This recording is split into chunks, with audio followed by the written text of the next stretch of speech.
C'est Peter Smith qui a conçu le décor. La grande difficulté, c'était de réunir dans un seul espace tous les espaces proposés par les auteurs dans le texte.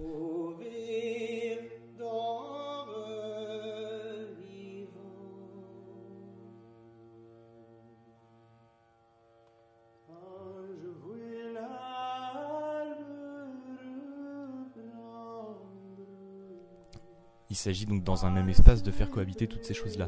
Donc à partir de pas mal d'images de référence aussi que Julie avait proposées, qui lui tenaient à cœur, des images à la fois de théâtre mais également des images complètement autres, des choses d'architecture. Voilà, petit à petit s'est dessiné ce plateau, un plateau qui au départ est un plateau nu, c'est du bois brut. Sur ce plateau, le sol peut s'ouvrir, il y a des trappes qui peuvent s'ouvrir, le sol peut se mettre à bouger par endroits, on peut ouvrir certaines parties, le plateau s'avance en proscenium dans la salle aussi, ce qui lui donne vraiment une dynamique en fait. Voilà, le plateau se met à jouer en même temps que les acteurs, d'un seul coup le changement d'espace se fait sans rien. Puis également pour créer la forêt, il y a tout un système qui fait que les planches du sol peuvent se redresser pour créer une forêt de planches en fait, voilà, une forêt en décor. Il y a des planches également qui descendent des cintres. Sur les côtés on a des découvertes, c'est-à-dire qu'on voit les murs du théâtre, on voit les entrées, on voit toutes ces choses-là, ce qui demande à la fois un travail minutieux pour que tout soit très bien précis, pour pas qu'on soit dispersé par ce qu'on voit en coulisses, mais également qui a du sens puisque c'est l'entrée sur le plateau qui fait des entrées en jeu en fait. On a cette chose-là qui est presque de l'ordre de la distance, mais qui crée l'humour aussi de la chose, qui crée la dynamique. C'est une vraie boîte à jouer en fait.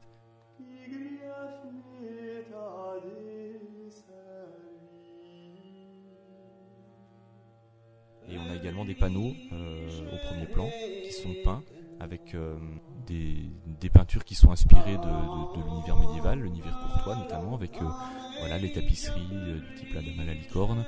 On a la figure de quelqu'un qui dort, qui va représenter le lieu de la chambre d'amour notamment.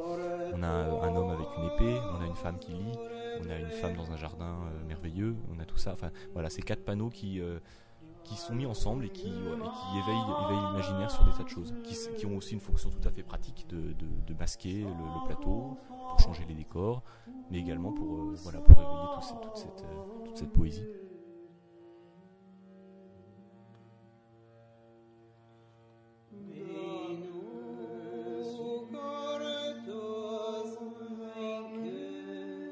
Le décor a été conçu par Peter Smith, en collaboration également avec Fanny Gamet qui travaille au TNP, et tous les deux donc ont pris en charge à la fois la scénographie et l'accessoire. En fait, le décor a été construit par les ateliers du TNS et les accessoires plutôt par les ateliers du TNP, qui ont également pris en charge les peintures des panneaux, peintures de la table ronde.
Again.